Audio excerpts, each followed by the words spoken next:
అందరికీ నమస్తే. ప్రస్తుతం మనతో పాటు మాజీ రాజ్యసభ సభ్యులు వి హనుమంతరావు గారు ఉన్నారు. ఆయనతో మాట్లాడదాం. నమస్కారం సార్. నమస్కారం సార్. ఇప్పుడు ప్రస్తుతం తెలంగాణలో వరదలు వస్తున్నాయి. ఈ వరదలకు సంబంధించి మనం చూస్తూ ఉన్నాము, రేవంత్ రెడ్డి మీద చాలా వరకు విమర్శలు వస్తున్నాయి. అంటే వచ్చి చెయ్యూపి వెళ్ళిపోయారు, మాకేం సహాయం అందియలేరు, ఒక 10,000 ప్రకటిస్తే మా కుటుంబాలు బాగుపడతాయా అంటున్నారు.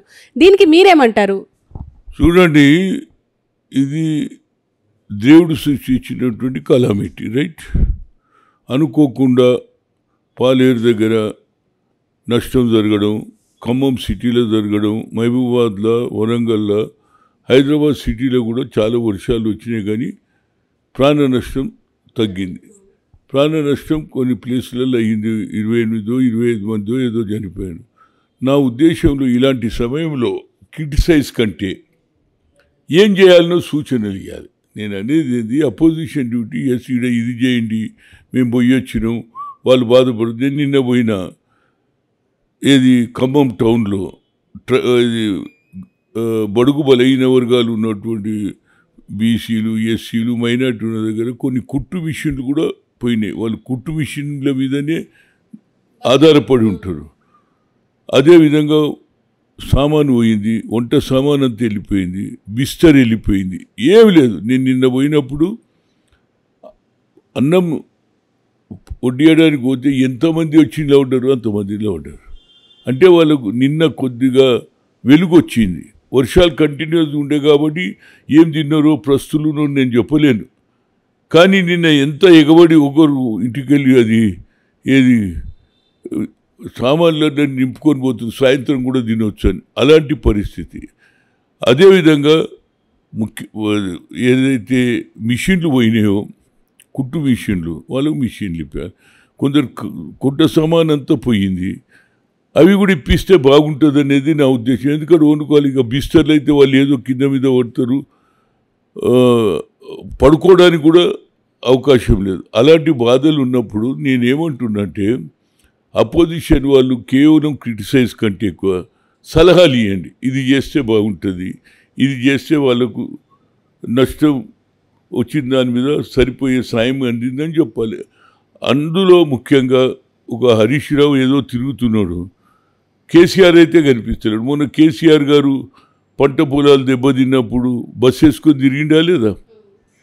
అట్లనే ఆయన కూడా రావాలి. నేను అనేది యు ఆర్ అపోజిషన్ లీడర్, నీ డ్యూటీ అది.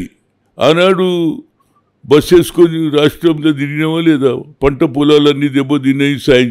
ఇప్పుడు వర్షాలు వచ్చినాయి, దేవుని వల్ల వర్షాలు కురిపించిండ్రు, ప్రజలు ఇబ్బంది పడుతున్నప్పుడు ఆయన కూడా తిరిగితే ఆయనకు కూడా తెలుస్తుంది. కేవలం స్టేట్మెంట్లు కాదు, గ్రౌండ్ రియాలిటీ. దాంతో ప్రభుత్వం కూడా రేపు అపోజిషన్ లీడర్ వచ్చిందని ఆఫీసర్స్ కూడా అప్రమత్తం ఉంటారు. ఇప్పుడు ఆల్రెడీ ముఖ్యమంత్రి గారు పోయిండ్రు, అదే శ్రీనివాస్ రెడ్డి పోయిండ్రు, అదే బట్టి విక్రమార్క, అందరు పోయిండ్రు.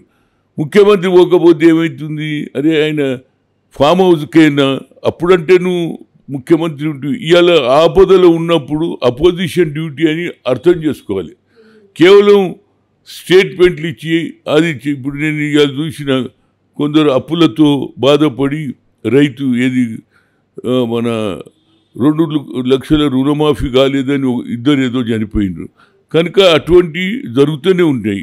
దానికి తప్పనిసరిగా ముఖ్యమంత్రి గారు మిగతాయి కూడా ఇస్తానే అంటున్నాడు. దాన్నే మనం పొలిటికల్ అడ్వాంటేజ్ తీసుకోకుండా ఇవాళ ఒక కొత్త ఇష్యూ వచ్చింది. కొత్త ఇష్యూ అంటే దేవుడిచ్చిన వర్షాల వల్ల చాలామంది ఇద్దరు భార్యాభర్తలు ఇద్దరు కూడా నీళ్ళలో కొట్టుకపోతే నేను నిలబోయి ఆ ముస్లిం సోదరులకు ఇద్దరు కొడుకులు, ఒకడు బీటెక్ ఫస్ట్ ఇయర్, ఒకడు బీటెక్ ఫైనల్ ఇయర్, వాళ్ళకు పోయి 50,000 నా పెన్షన్ నుంచి ఇచ్చిన. అదేవిధంగా 50,000 గవర్నమెంట్ కూడా ముఖ్యమంత్రి రిలీఫ్ ఫండ్ కూడా జాయింట్ కలెక్టర్కి ఇచ్చి వచ్చిన. అంటే నేను అనేది ఏంది, ఎవరికి వాళ్ళు ఇవాళ సినిమా ఇండస్ట్రీ వాళ్ళు ముందుకు వస్తున్నారు, కోటి రూపాయలు అంటున్నారు, 50 లక్షలు అంటున్నారు. అదేవిధంగా కార్పొరేట్ ఎవరైతే పెద్ద పెద్ద ఇంజనీర్ ఇది రోడ్ల పని, డ్యామ్ల పని చేసేటోళ్ళు వాళ్ళు కూడా సహకారం చేస్తే, కేవలం వరదలు వచ్చినప్పుడు ప్రభుత్వానికి క్రిటిసైజ్ కంటే ఎక్కువ సలహాలు ఇవ్వమంటున్నా. సలహాలు ఇస్తే దానివల్ల లాభం అవుతుంది, అదే ఆయన చెప్పిన దానికి ప్రభుత్వం కదిలిందనే పేరు వస్తుంది. కేవలం మీరు రాకుండా మీడియాతోటి మాట్లాడడం వల్ల కాదు. గ్రౌండ్ నేను పోయి చాలా బాధ అనిపించింది.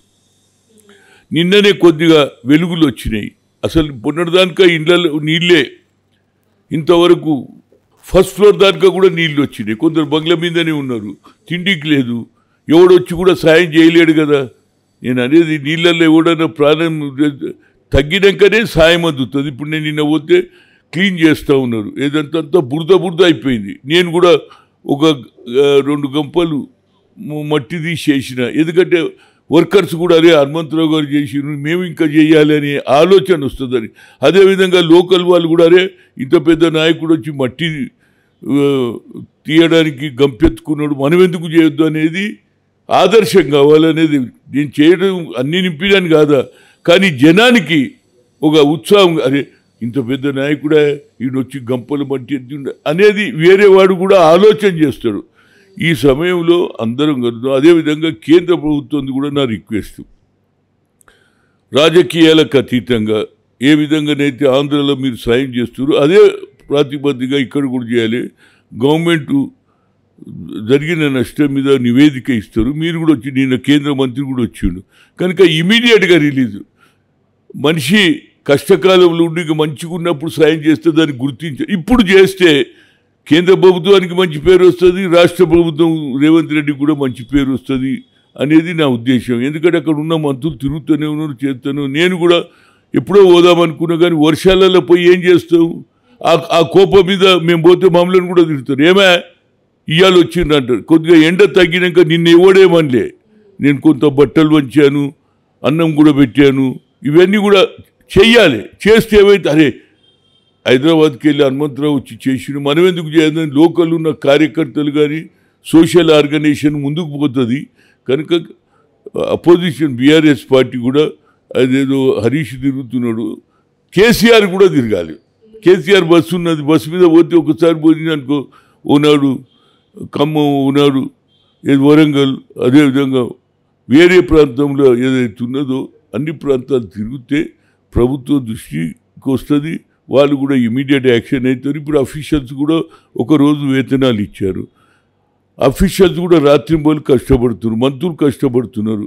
అదేవిధంగా అపోజిషన్ క్రిటిసైజ్ కంటే ఎక్కువ మీరు కూడా పోయి సలహాలు ఇవ్వమని కోరుతున్నారు. అది నా కేసీఆర్, మాజీ ముఖ్యమంత్రి కేసీఆర్ ఇప్పుడు ప్రస్తుతం అంటే బయటికి రాకపోవడానికి ఏదైనా పెద్ద పన్నాగం పన్నుతున్నారు అని చెప్పేసి చాలామంది అంటున్నారు.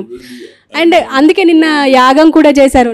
వాళ్ళ చెల్లెలు ఏది టిఆర్ జైలు నుంచి రావడం జరిగింది, కొంత బాధ ఉండిండొచ్చు, కానీ ఆయన కూడా తిరగాలని అంటున్నారు. ఆయన కూడా తిరిగి సరే ఈడ వాళ్ళతో అయ్యే సాయం కూడా చేయాలి. ఇవాళ ఓన్లీ మనం ఏది కార్పొరేట్ సెక్టర్సు, బిజినెస్ మెన్లు, సినిమా వాళ్ళు కాదు, ప్రభుత్వంలో మీరు నిన్నడదానికి ఉన్నారు కదా, మీరు కూడా వెళ్ళి కొన్ని జోబులకి వెళ్ళి తీయాలి. నా అటువంటి వాడే పెన్షన్ ఇచ్చినప్పుడు మీరు కూడా ఇవ్వచ్చు కదా. నిన్నటిదానిక నువ్వు మంత్రి ఉంటివి, నువ్వు కూడా నీ సొంతంగా ఇస్తే అందరికీ కనువిప్పు అవుతుంది. అరే కేటీఆర్ గారు తన సొంత డబ్బు ఒక 2 కోట్లు 3 కోట్లు ఇస్తే ఒక మెసేజ్ పోతుంది. అరే మంత్రి వచ్చి 3 కోట్లు సాయం మీరు బట్టలు ఇస్తారా, బియ్యం ఇస్తారా, ఏదో ఒకటి వస్తు రూపంగా ఇవ్వండి. మీరేమంటారు, మేము ఆడ ఇస్తే వాళ్ళు సరి, మళ్ళీ దానికి ఒక కొత్త ప్రాబ్లం, మేము అన్ని ఇచ్చిన వాళ్ళు సరిగ్గా చేయలేదనుకో మీరే చేయండి. ప్రభుత్వం సలహాలు ఇవ్వండి. ఆ గల్లీలో ఏమైందో చూడండి, కుటుంబిషన్లు పోయినాయి అంటున్నారు.